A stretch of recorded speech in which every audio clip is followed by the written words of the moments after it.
everyone, it's Rhonda here from Nelson Soapery. Today, let's get into a video all about making some candles. So I need to make quite a lot for wholesale, quite a few hundred actually. So I thought I'll just show you as I go along. So I always try and get everything organized first. So here, obviously you can see all my bottles here of the different formulations that I'm going to make.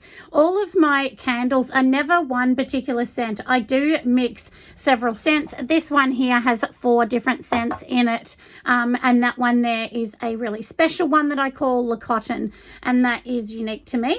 So now I've got these ones here. These little pegs, the great thing about these, you can actually use these to hold your cotton wicks for the tin candles that we're going to use. And then of course I do have these little wicks. These are cotton ones because this particular these particular candles that I'm making, I actually make these ones in the cotton wick. So that's where they're from. They are from Pure Candle Supplies. They are PT 60s, and these ones will fit candles, but please do test them because different waxes will react totally different. I'm using a coconut soy wax today, which is really, really beautiful. And then inside this box, let's open this up. These are the candles.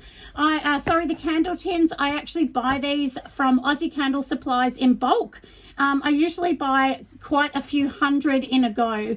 It's definitely really cheap if you buy them like that. If you buy just 6 or 12, you're not going to be able to do candles wholesale because there just won't be enough markup on them. So if you're doing wholesale candles, I definitely suggest that you need to buy in bulk. Now let's just open these ones up and I'll show you how gorgeous they are. They're just white, so you can add any gorgeous label on them, and this is what they're going to look like. So basically you just your white tin and then take that off. And the one thing I like about these is, see, it gives you a center in between those dots to put the wick, which is really easy. And then on the top it gives you that round kind of circle, so that's where you could put a label if you wanted to put a round label. After I actually make these, mine go into a box because they're going into shops, so they do need to have that real eye appeal. And it's, if you put them in a box, the one good thing is it actually stops them being damaged. So now I'll show you the boxes on how I create mine.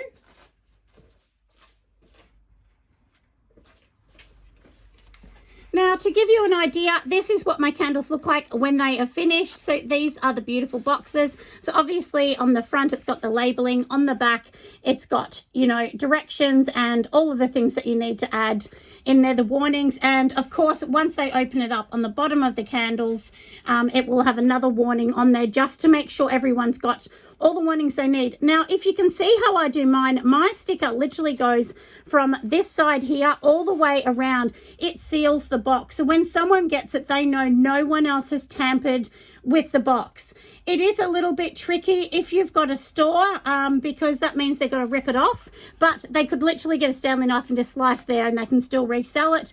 But I like to seal them all so they know nobody else has touched them, especially in COVID times. People definitely want to know. Now, this pattern I designed myself on Canva, and I have like 36 different patterns I use, from boats that are for my male inspired ones right down to birds, flowers and florals. So you can design whatever you like. It's endless what you can do. But anyway, like I said, I've shown that bit. So we've done all that, haven't we? So now let's get on with everything else. We need to melt the wax, and then I will pop all the candles down here. Now the wax is on the burner, so let's just pop all of these here. And this is usually what I do. Before the wax is ready, I just like to actually organize everything else. Set the lids aside, you don't need those. And, basically we just want to put all of our wicks and everything in now, because what I actually did, one of my very earlier videos, now no laughing everybody because it is a bit funny, but one of them I got everything set up. I was so proud of myself, and then I started actually pouring, but I poured with no wick. And then I said during the video, I said, oh bugger, because I'd buggered that up. And it was a little bit funny, and a couple people actually said, oh, they were laughing because they seen that I forgot the wicks. So anyway, that was a bit of a teaching, and that's why now I obviously, you know, go and do all of this prep work before. It makes it so enjoyable if you can actually prep that. And now, if you're buying candles like I'm buying mine here, I definitely suggest you keep the box, because if you have a customer that orders, say, 30 or something, you can just send them in the box they came for, and it actually has all of the little linings. So the boxes come, you know, and like they have these in the middle. So obviously, you know, that would sort of, let me put this in here. And then that goes in the middle, and your candles go in the middle of that, and they have like a lining on the box, which is really handy to send them, and then you don't have to use all the other protection. So that's basically what they're going to do inside the box. So it is definitely handy to keep these. The only problem is when you're doing this, you just got boxes and boxes everywhere. I actually have a spare room in my house. One of my sons moved out quite some time ago, so I actually have a spare room, and I just keep boxes and all the bits of pieces that I need. And of course I have a small studio. Now I thought I would talk about this while we're on here, because lots of people say to me, oh, you're lucky you have a studio. And I am lucky, but my studio is not big. For anyone that wants to know, it's not even the size of a double garage. It's basically about 6 meters by 5 meters, I think. And I don't think it'd even be 6 meters, maybe 5.5 times 5 meters. You know, so it's about, I think my husband thought it was about 16 to 20 square meters, something like that. But anyway, so yeah, so you can do this in any space, even if you've got a kitchen at home. I mean, I started doing all of this in my own kitchen. So, and that's where most people start. They'll start in a kitchen. So don't think that you need a fancy area or a spare room, because you don't. Especially if you're doing something like candles, you can easily do that in your kitchen. With soap products, it's a bit harder because you got to be much more careful with contamination. But, you know, look, like I said, you can definitely do this. I would just say put the kids to bed so you can concentrate. You know, put your pets into their little beds and, you know, in another room. Because too, you've got to remember that little bits of hair or something can go anywhere onto products, and you definitely don't want that. But anyway, like I said, we've done that bit now. So now let's get on to the fun bit. We'll wait for the everything to melt down, and then I'm going to bring you back and we'll make some candles. Before we make them, I thought I would show you. This is how I melt all of mine down. It is just in a little $25 slow cooker. I just pop all the wax in, I pop it on low, and it takes a couple hours to melt it down, but it's a perfect temperature once it's all ready. So we'll wait for this bit here to melt down, and then let's get making. So now you can see that I popped all the wicks in. So this is what they're going to look like. They're just in the center, and I know they are super long and I will cut them, but I thought I would just show you the next bit I'm doing. So as I said, we've got our pegs, and all we're going to do is literally sit your peg on the top, open it up, and just close it. And then this is literally what the peg will do. It will sit there and hold it into place. It's going to hold it in the center, and I usually would cut that much off. I just use a pair of scissors. You can use whatever you like, but you know, I don't cut heaps off, but just cut that off, and then I'll trim them obviously once they're made, because as you can tell, that is much easier to handle than all of these sticking up in the air that are quite annoying and difficult. So like I said, we're going to just get all these pegs and just keep going along and making them absolutely gorgeous. And it's funny, isn't it? Because the peg can really help. Now, one other thing too that people always tell me is lacquer bands. You can use lacquer bands. You tie them one way and then the other way. I have tried that way, and honestly, I find it so hard because the lacquer bands slip and they're just not neat. But maybe it's just me, the way I'm doing it. But I definitely found the lacquer band way was much, much more difficult. So I will get going with the rest of these and I'll bring you back. So now you can see, everyone, that I have put all of the pegs on. I've snipped all the wicks off and we are ready to go. So we will double check our wax and make sure that's good. And what I'm going to do today, just so that I can show everybody, we'll do a small batch. So we're going to do a 500 gram batch. Each of these will hold roughly 90 grams in wax. Although they are called a 120 gram candle jar. That's what you'll actually get them for if you see them at Aussie Candles or many other suppliers. These are just the small travel tins, and they do only hold 90. So don't be fooled. Like, a lot of people do think they'll hold over 100, but they won't. If you pour 120, it will go over the top or right on the top, and then you can't really put the lid on very well. So you're really 90 to 100 is pretty much as you're going to get into these candles. So as I said, anyway, let's get going, and we're going to make sure that we do all these beautiful, and I'll talk to you about the calculations. And of course, we will also be talking about putting a UV stabilizer in it. That helps your white wax stay more white, or if you're doing colors, to keep the colors a bit longer. But you have to remember that these are coconut soy candles. These are natural candles. They will lose their color. They can turn a little yellow. It's just the way the wax is, and there's not much you can do. If you're using a paraffin or something like that, then you don't need to worry. But my company, I actually, my model is all about trying to keep it as natural as I can. Sometimes, of course, we need to put other things into it. Fragrances are not natural, but, we're just trying to keep it as beautiful as we can with the wax. And I prefer not to burn paraffins. But and that's a good business model as well, because a lot of people don't want paraffin candles in Australia in particular. So that's something that, you just have to think if that works with your model or not. But anyway, like I said, we've done that bit. Let's grab the wax and we'll be on to the next bit. So now I do have my wax in front of me, and we're going to pop some of this in. This is a UV stabilizer. It's just to help with the sun on candles.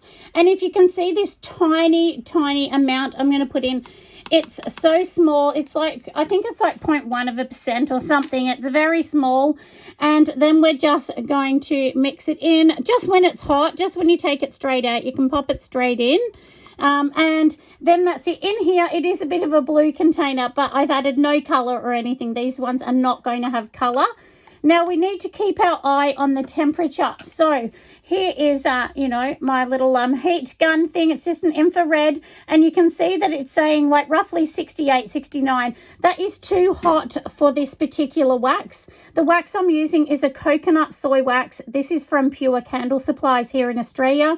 They're actually in Melbourne. So if you buy wax, the great thing is you can just go past their warehouse and actually collect it from them. Even if you buy online, they do allow pickups, which saves you heaps in freight. Since buying from them, I have saved, I reckon, well over $1,000 in freight. So if you find a candle supplier or wax supplier near you, I suggest that you find one that you can actually pick it up, because wax weighty for them to deliver. But we're going to let this get down. Now, something I wanted to talk about as well. You need to remember that your environment is really going to play havoc on your candles. So if you're in an area that snows and it's cold, really, you can't be making candles, because unless you have, you need to have your heater on and everything. Try and keep your room temperature at around 22, 23 degrees roughly, but you don't want it to be like 10 degrees. That is too cold. And what's going to happen is the wax will shrink. If you're using a glass jar, it won't adhere properly to the jar, and so on. So that is really important, because the thing with when you're using soys and coconut soys, they're actually trying to cool down, and they will just cool down too fast. And inside wax is little molecules. So we actually want the fragrances to adhere to all of that. So that's basically, in a nutshell, that's pretty much how, why we're trying to do this as well. And candle making is a science. It's not as easy as pouring it in the jar. That's it. Because even if it looks beautiful in the jar, you want it to be able to burn. So if you use micas and things like that, it won't burn. It clogs up the wick. Whether it's a wood wick or a cotton wick, you really just can't use them. You can use micas, of course, in melts, because they don't have a wick. So you're not depending on, the wick actually holding the molecules and sucking all the scent up. So that's why you can use them in a melt. Now, remember, we're going to put our fragrances in, but we don't want to do that yet. The temperature is not good enough.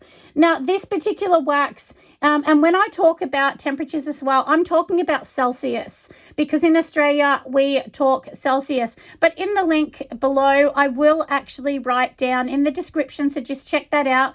I will actually write in there in Fahrenheit as well, because I know I have quite a few Americans that watch me as well, and you work on Fahrenheit. So I'll put both of the temperatures in there for you. With this particular wax that I'm using, we want to add the fragrance in at around 45, 48, around that kind of temperature is what I like to do. And then I like to pour it around 43. One thing you've got to remember is if we're going to be pouring this, and you can see how many we have here. So can you imagine if I let my temperature get to 43 and then I start pouring, the time I get to the end one, it's getting close to solidifying. So either you need to do in smaller batches, or you need to be pouring at around 45, 44, 45, because that will just give a couple more, you know, a little bit more of a temperature to work with as you go along, because it might be great at the start and then at the end, you know, it gets too thick and you'll need to warm it up and start again.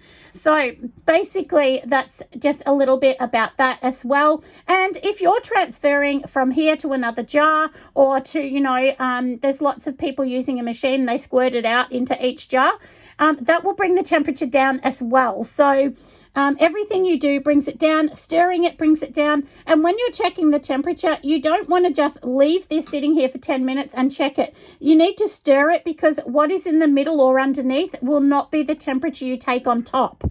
So like I said, so that's why and look, even since we've been talking a few minutes, it's like 63 degrees now. So it has come down because we are going in winter in Melbourne. But as I said, this is not ready. We've added our stabilizer. So we're going to come back and add the fragrance. And this particular wax only needs 1 or 2 minutes at the very most to be stirred in with the fragrance. Some of them, like 464, you need to stir longer. I used to use 464, and definitely you need to stir for, you know, I would say 4 to 5 minutes with 464, but this one is only 1 to 2 minutes. But like I said, it's not ready yet, so we're going to just wait a minute. And my first one that I'm doing is my gorgeous one in here, which is called Le Cotton. And as I said, this is a mixture of several different fragrances.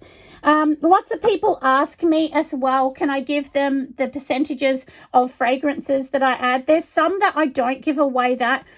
You know, and I feel bad to say that, because I really give away most recipes and everything, but they're just a couple cents that, you know, that are to me and, you know, like to my business. So Blooming Rose is my biggest seller.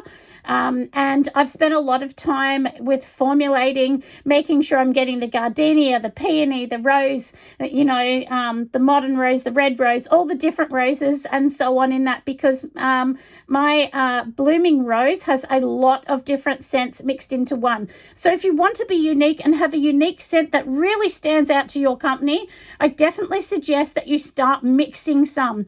And, you know, get it from the same supplier. You can mix them. There's nothing wrong with mixing them. So, you know, just say to the supplier, I want to mix them. You know, will these work? And try it out. Just, you know, you might put 5% of one and 4% of another and 3%. So for me, I work on 9% load. So if I need to add, for instance, if we're going to add 45 grams, I might put 5 grams of one, 8 grams of another, 6 grams of another, and so on to add up to that 45 grams. So that's what you can do if you want to create a unique scent. And then, of course, make a unique pattern that can go onto your jars. At the moment, florals and patterns are so in, they're really on trend, and you will see many companies going and putting floral in the background of you know, lots of their products, whether it's around the tin, the top of the tin, or around the boxes. So, you know, create your own pattern. Just go onto Canva, create your own pattern, and you'll be amazed, you know. So, and don't feel like you're copying another person, because you're not. I mean, florals have been done decades ago from Laura Ashley. They were, you know, I think they were the king of florals, you know, so, and they were the king of patterns. So, you know, go back and have a look at some old styles of Laura Ashley. Miranda Kerr is another one in Australia. She's come out with some beautiful floral teacups and so on, so you can be inspired by her as well. Royal Albert, that's another inspiration if you want to create some florals, some patterns, something gorgeous as well. And spend some time on Canva. You can't go past it. Along with, as you all know, I use my Cricut machine to cut perfect circle labels that go on the top and so on. But now let's just check this because we've been talking for a little minute. It may have come down, so we'll just have a bit of a check. So no, it's 55 roughly. So, and can you see, we'll mix it up. Can you see when we mix it, it changes quite a lot. And, you know, we want to kind of go in the middle of it. So let's go in the middle. So it's about 59. So I'm going to come back in a few minutes and we'll get on to the next bit. All right, everyone, so I am back, and now we will just give this a bit of a mix, and let's just see the temperature. So the temperature, if you can see it, it says here 49.8 or roughly about that. So we know it's okay. We can add this anything from 50 under. You want to add this, and like I said, once again, we're talking Celsius, but I will add all of these into the bottom. So in here, I've already pre-measured up everything. This is 9% fragrance load. You can use whatever you like, but with it, I do use a lot of blends that are really, really beautiful and, you know, quite strong. So, because you've got to remember that not all fragrances are the same. They really are different. Now, can you see on the side how this is kind of solidifying some of the wax? This is normal for this particular wax that I am using. So don't panic and always give yourself extra. So when you're actually making all of your candles, I definitely suggest that, you know, you give yourself, you know, 10, 20 grams more because some of it's going to get stuck on the side. And like I said, we're going to give it a bit of a mix, and then at around, you know, anything from 45, 43, we are going to be adding this into the candles. So, you know, look, they say on Pure Candle Supplies 45 to 43. Roughly 43 is what I like. And don't jiggle this up too much. Like, obviously, you know, we're just gently mixing it. But the more you mix it, the rougher you are, the harder it is as well. Now, what I usually do for my first or so one is I grab this here, I put it onto the scales, tear it out, and then I pour the wax in because we just want to double check that all of the weights are right. If you're in Australia and you are making product, you must get your weights right. If the weights are wrong, you actually can't sell it. You're not allowed to just sell it at, you know, an approximate one. It needs to be the right weight. So if you're selling it for 90 grams, it should weigh 90 grams. So I'm just taking this away from the camera just for a second, and I'm just going to double check. And always pour super slow, everyone, just away from the wick a little bit. That will actually help everything turn out gorgeous.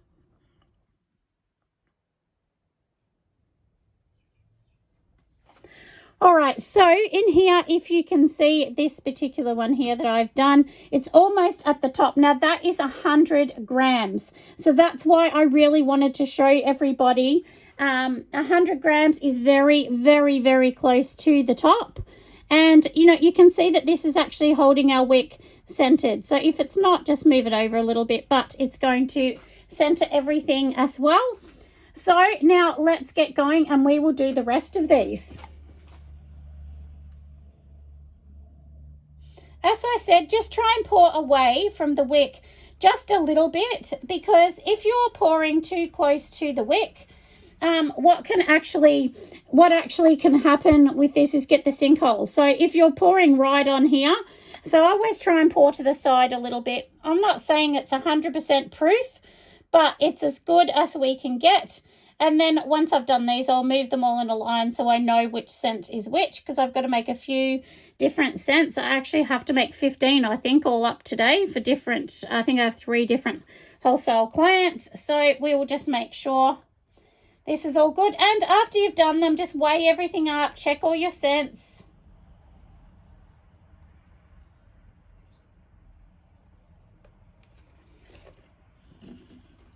All right, so I will get going and I'll bring you back. So we are back, everyone. These ones have solidified. I definitely have some more to do, but I thought I would just show you. I've literally just trimmed the wicks. So you just trim them to a few centimeters, and then the lids will nicely go onto these ones. But I wanted to show you a tester that I actually did. So remember, we poured these around the 43 to 45 degrees Celsius. But if you pour 10 degrees hotter, which is around the 53, say, this is what happens. So this is just an example of, can you see how messy it looks? It's not very nice. It's quite ugly. Obviously, I won't be selling this. It's just a tester. But I just wanted to show you that the temperatures really do change it, because if you think all of these here have been done in the same environment, same time, same fragrance, the only difference is the one that I just showed you, I've actually poured it at a much hotter temperature. And that's what I say, you know, depending on whatever wax you're using, the temperatures will be different. I do get lots of people asking me about temperature, but honestly, it depends on the wax. It depends on the fragrance, depends on the jar. I mean, tin gets hotter than glass. So it just really does depend on so many different things. So I always say, you know, you should really test them. Test your fragrance in the you know, containers you're going to use and so on. And you don't have to waste containers after containers. You can literally just use one container, put a small amount, test it, see how it's going to go, and so on. You don't even need to put a wick in. You can just basically pour it and then just make a hole with this kebab stick and just push you know, your wick into it, melt over the top, and so on. Then you can pull it out and go to a different wick if you're not sure on that. But maybe I'll do a video later about how you can actually test them. But I hope that you think they're gorgeous. Now, I will bring you back with a shot later just to show you what they look like when I've put all of their, you know, beautiful wrappings on and popped them in the box. But I hope you have enjoyed this, and I hope it's really given you a bit of ideas and a bit more understanding with candle making, that it is a science. It's not as easy as people, some people say it's so easy, just pour it in a jar and that's it. It's not. There's a lot more involved, a lot of testing, and it costs a lot of money. A lot of these fragrances that I actually use, so the one that is my lavender one, that actually cost me $65 for 500 mils. So it's really expensive to actually use some of these high-end you know, quality ones. The same as some of these little candles. I've seen people sell these for $4. I sold mine for like $13. So, and the thing is, like I said, I'm using a more expensive wax. I'm using vinyl labels on them and making them look gorgeous, so that obviously costs money. And then the fragrance I'm using is a very high quality one that costs a lot of money. So that's what I mean. You just need to understand your money. I always say this, you know, you need to understand cash flow. You need to understand your numbers, what everything costs to make, to sell it. And don't think that the cheapest one will be the one that sells the most, because often for me, it's not. My most expensive candles are the bigger ones, and they sell, you know, quite a lot. I sell quite a lot of those. And mine retail for around the $40 for the bigger ones. So it would just give you some ideas, you know, on that, you know, the cheapest thing is not always the best thing as well. And make sure, if you haven't subscribed, to subscribe to my gorgeous channel. I'm sure that you would love to do that, because it is a beautiful channel and we do lots of talking community, and I give you lots of tips and tricks, and hopefully I give you inspiration so that you can feel that you can do this, because honestly, I'm not a person that's had a really great job or, you know, lots of money. I've never had anything like that. I'm a standard person, you know, that has worked just in a retail store. That's all I did. You know, I mean, I have done other things, but generally, you know, my job was working in a shop. So I wasn't anyone special with a big corporate amazing job before this. So you can definitely do that. And that's what I want people to understand, that the average person, even a person renting a house, owning a small home in the country, doesn't matter. You can do this. It just takes time. So, but anyway, I'm getting off track, but I just wanted to pop that in there, because I know that we all see lots of people that, you know, have lots of money or are quite comfortable starting a business. And yes, it does make it easier for them, but you can do it even if you're just a small person with not a lot of money. You know, honestly, the thing you need is time.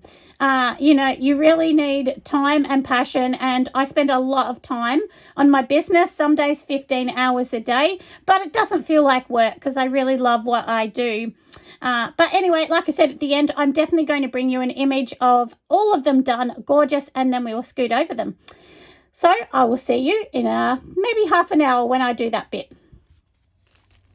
So let's go and pop this one on. This is actually a printable vinyl that I have actually done it on. So that's what it looks like at the back. There's lots of different companies that you can get these from. Generally, I buy them from Rainbow, but they were out. So I think the new company I got it from was called Scats. But I will actually pop in the link so that everyone can see where I actually got everything from. So now I've just got this. Obviously, I have my labels on the bottom, and then we are literally just going to be putting this around. Do remember, all the stickers and all of these extras you put on cost money, and you need to add these on to your candle price. So just make sure you're pricing right, because that's super important.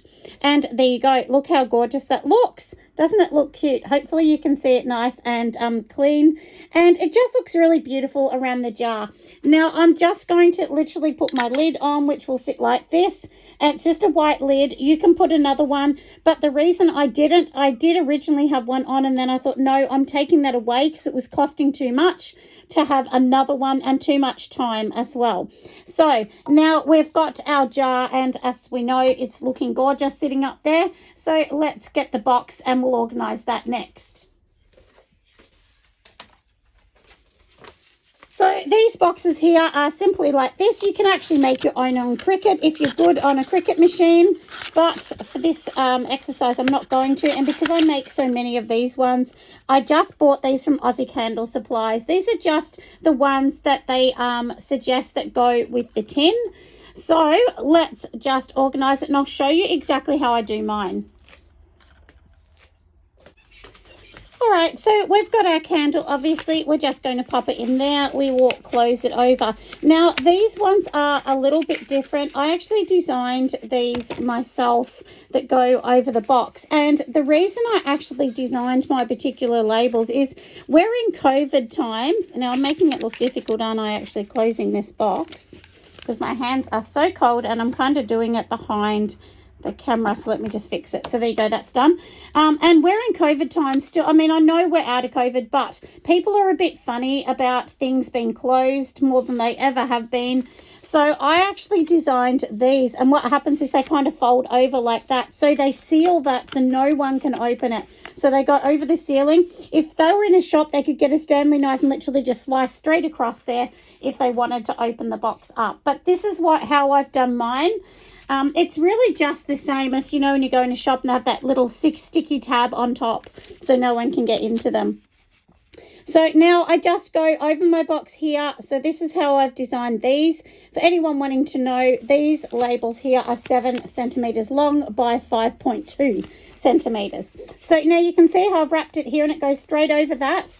It goes around the back, and then of course I have all of my information on there, and then that, and of course on the inside the candle does have the weights and things like that, because you can see the weights and everything around here and explaining what it is. So generally in a store they would probably have it sitting like that with that on so somebody could see, so they'd open one box just as a demo.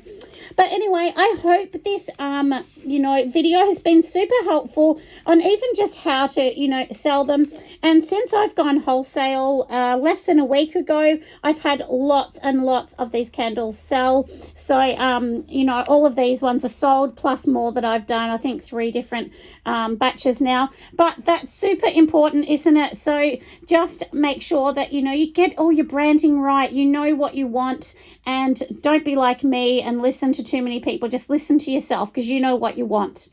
Anyway, like I said, I hope this has been super helpful, and I will see all of you lovelies on the next video. Bye, everyone.